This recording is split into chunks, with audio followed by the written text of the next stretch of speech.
Breaking చూస్తున్నాం. కాసేపట్లో మాజీ మంత్రి మల్లారెడ్డికి నోటీసులు ఇవ్వనున్నారు పోలీసులు. ఆయనతో పాటు రాజశేఖర రెడ్డికి కూడా సిఆర్పిసి 41A కింద నోటీసులు ఇచ్చేందుకు సిద్ధమైనట్టు తెలుస్తోంది. హైదరాబాద్ సుచిత్ర భూ వివాదంలో జరిగిన వాగ్వాదం నేపథ్యంలో మల్లారెడ్డి రాజశేఖర రెడ్డిని విచారించనున్నారు పోలీసులు.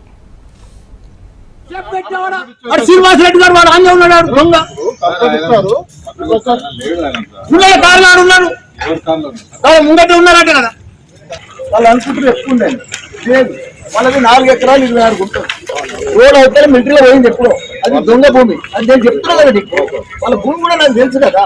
వాళ్ళు అమ్మిన ఉంటే దోస్తే క్లాస్మేట్ సుధామా అని. అది అంతా బోకస్ అన్నమాట. దొంగ డాక్యుమెంట్ బోకస్. సుచిత్ర పరిధిలోని సర్వే నెంబర్ 82లో 2.5 ఎకరాల భూమి విషయంలో మాజీ మంత్రి మల్లారెడ్డి వర్గం మరో వర్గం మధ్య భూ వివాదం తలెత్తింది.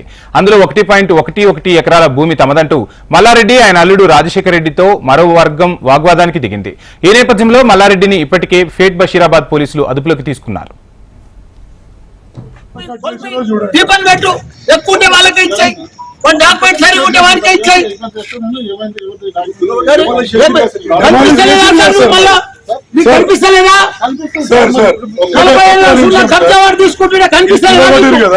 ఎవరి మీద ఎఫ్ఐఆర్ చేస్తున్నా మీరు? మేము కంప్లైంట్ ఇచ్చినాం కదా. శ్రీనివాస్ రెడ్డి గారు వాడు ఆంజ ఉన్నాడు దొంగ. కాసేపట్లో మాజీ మంత్రి మల్లారెడ్డికి నోటీసులు ఇవ్వనున్నారు పోలీసులు. ఆయనతో రాజశేఖర రెడ్డి కూడా సిఆర్పిసి 41A కింద నోటీసులు ఇచ్చేందుకు పోలీసులు సిద్ధమైనట్టు తెలుస్తుంది. ఇక ఇదే అంశానికి సంబంధించి ఓవరాల్ డీటెయిల్స్ మా హైదరాబాద్ బ్యూరో చీఫ్ రమణ అందిస్తారు. రమణ, చూస్తున్నాం ఇటీవల భూ వివాదాలనేవి హైదరాబాద్ లో పెరిగిపోతూ ఉన్నాయి. ఈ నేపథ్యంలోనే మాజీ మంత్రి మల్లారెడ్డికి కూడా పోలీసులు నోటీసులు జారీ చేసే అవకాశం ఉన్నట్టు తెలుస్తుంది. ఓవరాల్ డీటెయిల్స్ ఏంటి? వంశీ, అంటే మొత్తంగా ఇది సుచిత్ర సంబంధించినటువంటి పరిధిలో ఉన్నటువంటి 82 సర్వే నెంబర్లో ఉన్నటువంటి భూమికి సంబంధించిన వివాదం చాలా రోజుగా ఇది కోర్టు పరిధిలో ఉంది. 15 మంది ఎవరైతే బాధితులు ఉన్నారో, ప్రస్తుతం ఈ భూమి తమదని చెప్తున్న బాధితులు ఉన్నారో, వీరంతా కూడా 1.11 ఎకరాలకు సంబంధించిన ల్యాండ్ని అంటే 400 గజాల చొప్పున వీరంతా కలిసి కొనుగోలు చేశారు. అయితే దీనికి సంబంధించి భూమి తమదంటూ మాజీ మంత్రి మల్లారెడ్డి కొన్ని రోజులుగా ఈ భూమికి సంబంధించి భూమి తమకు ఇవ్వాలంటూ కూడా తను వేధిస్తున్నటువంటి ఆరోపణ ప్రధానంగా బాధితులు చేస్తూ ఉన్నారు. ఈ క్రమంలో ఎప్పుడైతే తమకు సంబంధించిన ల్యాండ్లో చుట్టూ కూడా ఫెన్సింగ్ ఏర్పాటు చేసుకున్నారు బాధితులు. అయితే ఉదయం ఈరోజు మల్లారెడ్డి తన అనుచరులతో కలిసి, తన అల్లుడు రాజశేఖర రెడ్డి తర్వాత తన అనుచరులతో కలిసి అక్కడ చేరుకుని మొత్తం నానా హంగామా చేశారనేటువంటి విషయాన్ని వారు చెప్తున్న పరిస్థితి కనిపిస్తుంది. మన విజువల్స్లో చూస్తూ ఉన్నాం. మొత్తం ఆ ఫెన్సింగ్ అంతా కూడా తొలగించడం కావచ్చు, అంతా కూడా కొంత హైడ్రామాకు అక్కడ అదేంటి ఉద్రిక్త పరిస్థితులు దారితీశాయి. చాలా పెద్ద మొత్తంలో అక్కడికి ఆయన కార్యకర్తలు అంతా చేరుకున్నారు. ఫెన్సింగ్ తీసివేయాలంటూ కూడా మల్లారెడ్డి స్వయంగా చెప్పడం కూడా మనం ఆ వాయిస్లో విన్నాం. అంటే ఈ భూమి తమది, అలాంటప్పుడు ఏ విధంగా ఫెన్సింగ్ వేస్తారు? ప్రస్తుతం కోర్టులో ఉంది కదా, కోర్టు వ్యవహారం పూర్తిగా ఫెన్సింగ్ ఎట్లా వేస్తారన్నది మల్లారెడ్డి వాదన. కాబట్టి దీనికి సంబంధించి ఉదయమే ఈ గొడవకు సంబంధించిన వివరాలు తెలుసుకున్న పోలీసులు అక్కడ చేరుకుని ఆ గొడవను సద్దుమణిగించే ప్రయత్నం చేశారు. ఆ బాధితులకు కూడా చాలా స్పష్టంగా చెప్పడం జరిగింది. అంటే మీరు కోర్టులో ఈ వ్యవహారం ఉంది కాబట్టి ఇద్దరు కూడా మాట్లాడుకుని రాజీకి రావాల్సిన అవసరం ఉంది. ఆ కోర్టులో ఈ మొత్తం వ్యవహారం తెలుసుకోవాల్సిన అవసరం ఉన్నటువంటి విషయం చెప్పే ప్రయత్నం. అయితే ఉదయం జరిగిన ఈ హైడ్రామా నేపథ్యంలో అంటే మాజీ మంత్రి మల్లారెడ్డి కేవలం ప్రభుత్వం కక్షపూరితంగా తమ వ్యవహరిస్తున్నటువంటి ఆరోపణలు చేస్తున్నారు.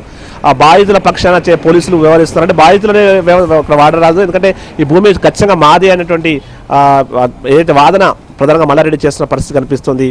మొత్తం మీద ఉదయం జరిగిన ఇన్సిడెంట్తోని అంటే అక్కడ ఆ ఫెన్సింగ్ తీసేయడం కావచ్చు, కొంత ఉద్రిక్తలకు కారణమైనటువంటి ఆరోపణతో పోలీసులు అయితే మాజీ మంత్రి మల్లారెడ్డితో పాటు అతని అల్లుడిని కూడా అదుపులోకి తీసుకున్నారు. ప్రస్తుతం మరి కాసేపట్లో వారిద్దరిని కూడా ప్రస్తుతం పేట్ బషీరాబాద్ పోలీసుల స్టేషన్లో ఉన్నారు. మరి కాసేపట్లో వారికి 41 CRP కింద నోటీసులు ఇచ్చేందుకు కూడా రంగం సిద్ధం చేసినట్టుగా తెలుస్తోంది. వంశీ, రమణ, చూస్తూ ఉన్నాం నిన్న జూనియర్ ఎన్టీఆర్, ఈ రోజు మాజీ మంత్రి మల్లారెడ్డి. అంటే సెలబ్రిటీలు మంత్రులకు కూడా భూ వివాదాలు అనేది తప్పట్లేదు. ఈ నేపథ్యంలో పైసా కూడబెట్టుకుని ఒక భూమిని కొనుక్కున్న సామాన్యుడు తీవ్ర ఆందోళన చెందుతున్న పరిస్థితులు మనం చూస్తున్నాం. సో అసలు మొత్తంగా ప్రభుత్వం వైపు నుంచి ఎటువంటి మార్పులు రావాలంటారు? అంటే హైదరాబాద్ లో భూమి బంగారాన్ని దాటి రేటును దాటి ఉన్న పరిస్థితులు. ఈ నేపథ్యంలో అసలు ప్రభుత్వం నుంచి ఎటువంటి భద్రత ఉండాలంటారు? అంటే వంశీ, అంటే ఏదైతే మీరు అన్నట్టుగా హైదరాబాద్ ఏ విధంగా అయితే వృద్ధి చెందుతూ ఉందో, హైదరాబాద్ చాలా వేగంగా శరవేగంగా అభివృద్ధి చెందిన క్రమంలో భూముల ధరలు ఆకాశాన్ని నడుతున్న పరిస్థితి మనం చూస్తున్నాం. భూముల కోసం హత్యలు దారుణాలు జరుగుతున్న సంఘటనలు కూడా మనం చూసాం. ఈ మధ్యకాలంలో శివారు ప్రాంతాల్లో అయితే ఇక చెప్పనవసరం లేదు. ప్రభుత్వ భూములను కూడా కొంతమంది కబ్జాదారులు కబ్జాలు చేస్తున్న పరిస్థితి. అయితే అధికారాన్ని అడ్డం పెట్టుకొని చాలా మంది భూములను అన్యాక్రాంతం చేస్తున్న, భూములను ఆక్రమిస్తున్నటువంటి ఆరోపణ అయితే చాలా రోజులుగా ఉంది. ముఖ్యంగా సామాన్యుడి భూమి విషయంలో మాత్రం అసలు ఆ భూములను రక్షించుకునే పరిస్థితులు కూడా లేని సిచ్యువేషన్స్ కనిపిస్తున్నటువంటి ఆవేదన చాలా రోజులు వ్యక్తమవుతున్న పరిస్థితులు. దీనికి సంబంధించి ప్రభుత్వాలు కూడా చర్యలు చేపట్టాల్సిన అవసరం ఉంది. కఠినంగా వీటి మీద వివరించాల్సిన అవసరం ఉంది. ఎవరైతే భూ పేరు మీద ఈ మాఫియాస్ ఉన్నాయో వాటికి సంబంధించి ఫోకస్ చేయాల్సిన అవసరం ఉంది.